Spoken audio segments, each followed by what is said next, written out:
भाषा भाव को समझिएगा, भाषा का नहीं, कि कुत्तों की रेस में दौड़ने से घाटा यह है कि जीतने के बाद भी कुत्ता ही कहलाएगा। एक बार एक रेस में ना कुछ कुत्तों को दौड़ाया गया, बीच में शेर मांगा गया कि कौन तेज दौड़ता है। शेर दौड़ा ही नहीं, कहा कि जीत के भी क्या फायदा, जीतने के बाद कुत्ता कहलाएगा। समझा? तो जब आप आगे बढ़ेंगे ना, ये कॉस्ट है, समझिएगा इस चीज को। पहले ये कम था, क्योंकि पहले लोगों के पास में हाथ मोबाइल कुछ नहीं था, मतलब काना फूसी में रह जाता था। लेकिन अब ये बहुत बड़े पैमाने के हो गए, तो ये सब चीजों से बचिएगा। और ये आएगा आपके साथ मोबाइल चीज। जैसे हम आपको छोटा सा मतलब व्यवहारिक चीज को बताते हैं, जब बहुत आगे आएंगे ना तो कुछ कहेंगे अरे इसका प्रोडक्ट खराब है, इसका कुछ ना कुछ बोलेंगे। उसको बस ऐसे समझिएगा कि जब आप बढ़ते हैं तो आपके चेहरे पे कभी कभी कुछ दाने निकल जाते हैं, उसको छेड़ा नहीं जाता, 10 दिन 15 दिन बाद वो खत्म हो जाता है। फिर दिखता तो है तो आपका चेहरा ही दिखता है, और ज्यादा खखोरेंगे ना तो बर्बाद कर देगा आपको। निकला है छोड़ दीजिएगा उसको। एक समय आएगा जब आप ही जाने जाएंगे। यहाँ लोग किस चीज में नहीं उंगलियां उठा देते हैं, भगवान को उंगलियां उठा देंगे लोग। अग्नि परीक्षा भगवान को देना पड़ा, हम लोग की क्या औकात है दुनिया पर। इसलिए भाई इस चक्कर में नहीं पड़िएगा, जो है वो एकदम परफेक्ट है। चाहे जैसे भी गलतियां सबसे हो, जो गलती करिएगा उसको एक्सेप्ट कर लीजिएगा। हाँ हमारे पास ऐसी गलती हो गई, नेक्स्ट टाइम से हम सुधारेंगे, बट कोशिश कीजिएगा गलतियां ना हो। लेकिन सबके जवाब देने की कोशिश मत कीजिएगा। आप इंसान है, कोई डिटर्जेंट नहीं है कि सफाई करते चलते हैं। और काबिल इतना बनिएगा कि लोग आपको रोकने के लिए ना साजिश करना पड़े, कोशिश नहीं, उस लेवल पे जाइए। आपको यार कैसे आगे निकल गए हम लोग भी फेस किए हैं, आप लोग भी फेस करना होगा। शुरुआत में सबको कॉस्ट चुकानी पड़ती है, और ना लोग कहते हैं कि सबके अंदर कोई यूनिक क्वालिटी होती है। इसको पहचानने का एक तरीका होता है। जब आप मुसीबत में फंसेंगे ना तो वही काम कीजिएगा जो आपको सबसे अच्छा आता है, सबसे अच्छा आता है। आप मुसीबत में फंसे, हम लोग जब इंटरव्यू पास किए थे तो हम लोग के सामने फाइनल क्राइसिस आया था। सबसे पहले वेल्डिंग मारना चालू किया था, बिना किसी काम का, किसी दुकान पर बैठ के वेल्डिंग मारते रहो। अरे सही नहीं मारते थे तो 4 बच्चे चीज सुना देता था, ऐसे नहीं ऐसे होता है, क्या बात करते हैं, बढ़िया मार देते हैं, और वही सुन लेता था आदमी आपको। फिर धीरे धीरे किसी को पढ़ाना धीरे धीरे चालू किया आदमी। कुछ दोस्तों ने कहा कि भाई तुम पढ़ाओ, ठीक पढ़ाता है, तो आदमी उधर चला गया। तो आपको भी पता है कि आप किस चीज में अच्छे हैं, तो धीरे धीरे अपने आप के अंदर वो पहचानिए, इसको सुधारने की कोशिश कीजिए, और इधर उधर ज्यादा ध्यान नहीं दीजिए। मुसीबत आए तो अपने आप को एक बार थपथपाइएगा, आप उस एलीट क्लास में हैं जिसके सामने मुसीबत आई है। और एक समय आएगा कि जब आप इस मुसीबत को पार कर जाएंगे, और एक समय आएगा कि जब यहाँ आके आप अभी अपने संघर्ष की कहानी बताएंगे कि हम भी ऐसा थे। और हम आप सबसे यही उम्मीद करते हैं,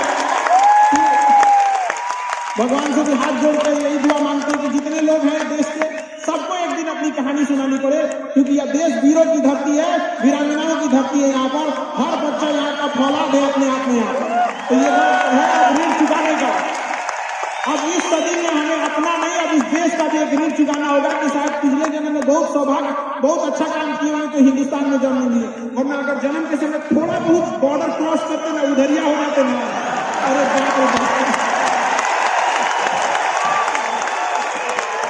एक क्या दुर्दशा होता जिसका कोई हद नहीं। यहाँ पे थोड़ा सा बस उधर भटक जाते थे।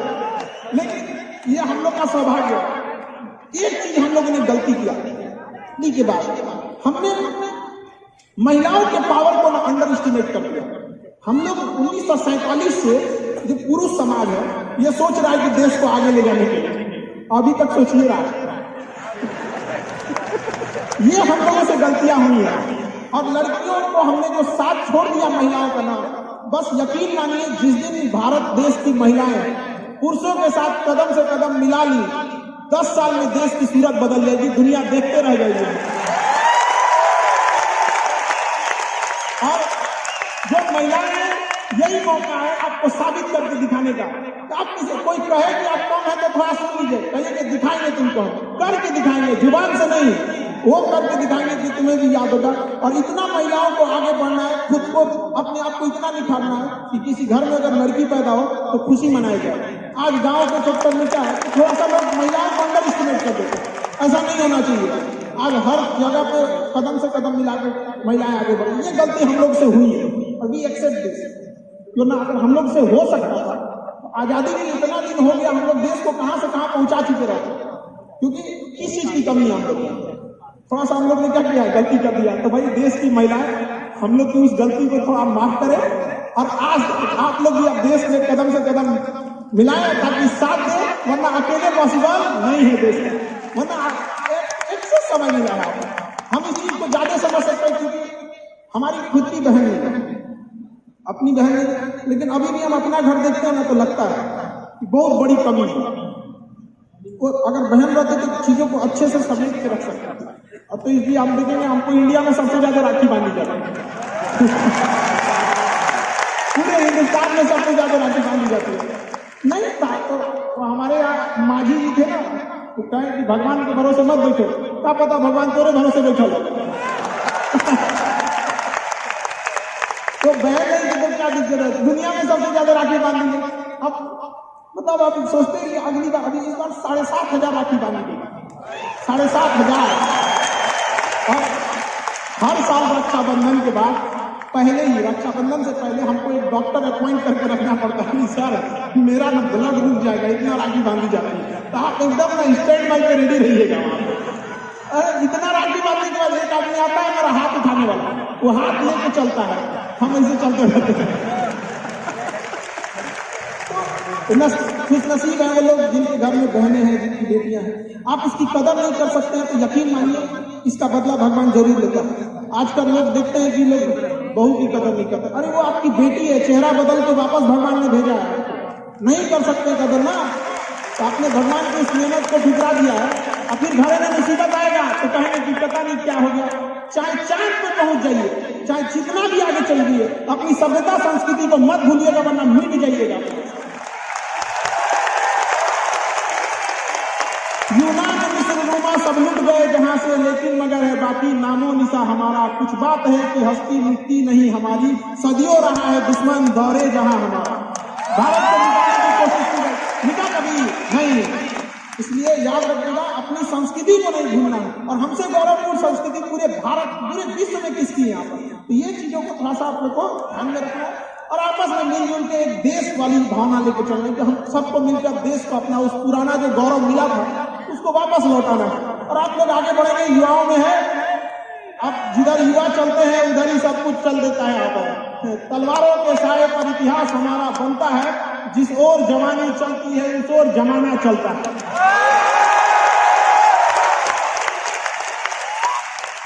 आप युवा लोग हैं, आपको कौन रोक सकता है? यहाँ पे मैं दरिया हूँ, अपना हुनर जानता हूँ, जिधर से भी गुजरूंगा अपना रास्ता बना लूंगा। युवाओं में यही तो एक है, भले जेब खाली हो, जेब में गांधी हो या ना हो, दिल में एक आंधी होनी चाहिए। जो बोले हैं, जो खाने हैं, वो कर देंगे यहाँ पर, और नहीं कर सकते हैं तो दुर्भाग्य है इस भारत की धरती पर जन्म लिया हुआ, एक व्यर्थ हो जाएगा। तो एक कहानी लिखना है जो आगे जाके सबको सुनाना है, और हर उस घर में 2 किलो अलग से मिठाई जाएगी जिस घर से आवाज आई थी कि इससे नहीं हो सकता, अलग से एकदम तेरे लिए स्पेशल है। यहाँ पर तारीफ करने वाले की कमी हो जाए, जलने वाले की कमी नहीं होना चाहिए। एकदम मिसाल बनिए। आप सब लोग को, हमारा आप सब लोग को ढेर सारा शुभकामनाएं, दुआएं। आपको ठोकरें आएंगी, लगेगी ठोकरें, उसी को ठोकर लगती है जो चलता है, जो सुतल है बेड के ऊपर, कौन सी का ठोकर लगने वाला है। और ठोकर नहीं लगेगी तो नहीं आगे बढ़ सकते। कामचोरों से तो इंडिया परेशान है, जो कुछ नहीं करता वो भी संडे को आराम करता है, ये तोरे लिए कौन सी का संडे है? काम पर ईमानदारी से कीजिए। हम लॉकडाउन का एक छोटा सा एग्जाम्पल देते हैं। हमारे लेबर था, जो भी काम करते हैं लेबर लोग, उनकी बहुत दुर्दशा हो गई लॉकडाउन में। रियल में एक्चुअली उनके साथ प्रॉब्लम क्या है ना, they don't have backup money. वो डेली कमाने वाले हैं, डेली खाने वाले। उनका अगर 10 दिन का दिहाड़ी बंद हो गया ना तो उनके लिए बहुत दिक्कत आ जाती है। और लॉकडाउन में बेचारों के साथ क्या हो गया, अब इतनी पॉपुलेशन है, गवर्नमेंट भी कितना को देख सकती है, एक लिमिटेशन है वहां पर, तो उसके साथ बहुत दिक्कत आ गया। तो हमसे बेचारे, हम भी लॉकडाउन में खाली बैठे थे, तो हमसे बोले कि देखिए एक तो काम नहीं मिलता है तो हम लोग को महीना में 20 दिन मिलेगा, 22 दिन मिलेगा, हम लोग के पास बैकअप नहीं होता।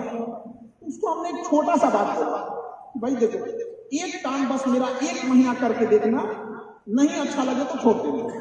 काम पे जाते कितने हो तो बताया कि 8 बजे जाते हैं। अलग अलग शहर में वो काम करने वाले मजदूर जो आते हैं मिस्त्री, उनका टाइमिंग अलग अलग हो सकता है। हमारे यहाँ 8 बजे आते हैं और फिर दोपहर में लंच करते हैं, शाम में 4-5 बजे 5 बजे चले जाते हैं। तो मैं 8 बजे के काम में आप कितने बजे जाते हो? कहा कि सर वही पहुंचते पहुंचते 7:15 हो जाता है, खैनी नहीं बनाते चाय पीते 8:30 हो जाता है। हम कहें एक बात बताओ, ये आधा घंटा तुम किसमें काटे? कहा कि जहां काम करने गए ना उनके में से नहीं, यही इस बात आप अपनी जिम्मेदारी में से आधा घंटा काट लिए। आप वहां 15 मिनट पहले पहुंच चुके थे तो क्या बोलते हैं मास्टर, पगला गए भाई। देखो तो 1 महीना काम करके देखो, बस तुम आप 15 मिनट पहले पहुंच के देखो। वो इंसान 15 मिनट पहले पहुंच जाता, 5 मिनट पहले ही काम चालू करते, बाकियों के आने से। लंच में जाते थे तो जब सब चले जाते थे 1-8 मिनट लेट से लंच जाते थे, कुछ नहीं होने वाला है। 1-8 मिनट लंच खत्म होने से पहले ही चले आते थे, बाकी लंच खत्म हो गया 10 मिनट बाद आ रहा, वो लंच खत्म होने से 1-8 मिनट पहले ही चले आते थे। जब सारे लोग 5 बजे चले जाते थे तो 5:05 पे जाते थे। तो हमसे कहें कि खान सर ये आप बता रहे हैं, बहुत पटांग बात बता रहे हैं आप, तो भैया 1 महीना काम कर लो, हाथ जोड़ लो। आज के टाइम पे जब 1 महीना काम किया, 10 दिन के अंदर लोगों को हो गया यार कितना ईमानदारी से काम करता है। आज इसको फोन से लोग बोलते हैं कि भाई मिस्त्री खाली हो, फोन से बोलते हैं। हम लोग क्या करते हैं, इसको काम करने लगे, टेंशन नहीं है, टेंशन नहीं है, काम वही है। आप दुनिया में कुछ भी कीजिए, बस अपने क्या कीजिए, ईमानदारी से। और आपके यहाँ जो काम करने आ रहा है ना, प्लीज उसका भी आप लोग, मतलब जो भी आप लोग एंटरप्रेन्योर है तो आपके अंदर में भी लोग काम करेंगे, उसका भी ध्यान रखिएगा एक परिवार की तरह। ये नहीं कि उसका भी रोज प्रैक्टिस सैलरी रख ले 2 महीना 3 महीने का और उसके बाद कहेंगे कि चौपट का हो रहा है। लेकिन हमने इतिहास से यह सीखा है कि इतिहास से कोई कुछ नहीं सीखता। हम आपको एक एग्जाम्पल देते हैं, जलियांवाला बाग हत्याकांड हुआ तो उन निर्दोषों की कोई गलती नहीं थी। थोड़ा सा हिस्ट्री को दे जाते हैं, आप बिजनेसमैन है, शायद इंटरेस्ट ना हो तो मैं थोड़ा सा। तो जलियांवाला बाग में जब हत्याकांड हुई, जनरल ओ डायर ने जनरल आर डायर को कहा कि गोली चला दी, उस चोट्टे ने गोली चला दी, चोट्टे ने।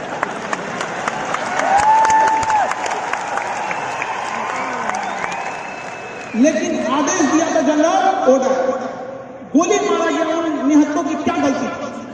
न जाति देखी गई, न मजहब देखा गया, गोली मार दिया गया। उस गोली मारने के 21 साल बाद 1919 की घटना है, 1940 में उधम सिंह, भारत का वह वीर सिंह अमर है। उधम सिंह जब इंग्लैंड में गए और लंदन में उसके घर में घुस के उधम सिंह की छाती पे गोली मार दी। और जब ने पूछा था कि नाम क्या है, तो उन्होंने कहा था राम मोहम्मद सिंह आजाद, राम मोहम्मद सिंह आजाद। समझ आ गया मेरा नाम क्या है?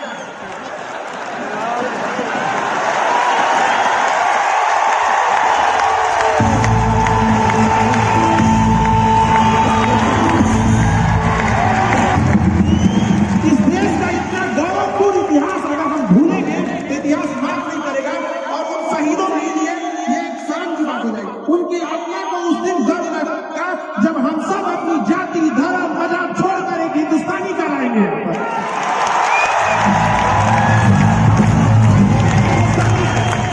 जब हम गुलाम थे तो हिंदुस्तानी थे, आजादी में आने हिंदू मुसलमान बना दिया है आपको। आज भी अगर आप कहते हैं कि मेरा नाम क्या है तो सुनिए आपको जवाब, मेरा नाम क्या है? I am Indian.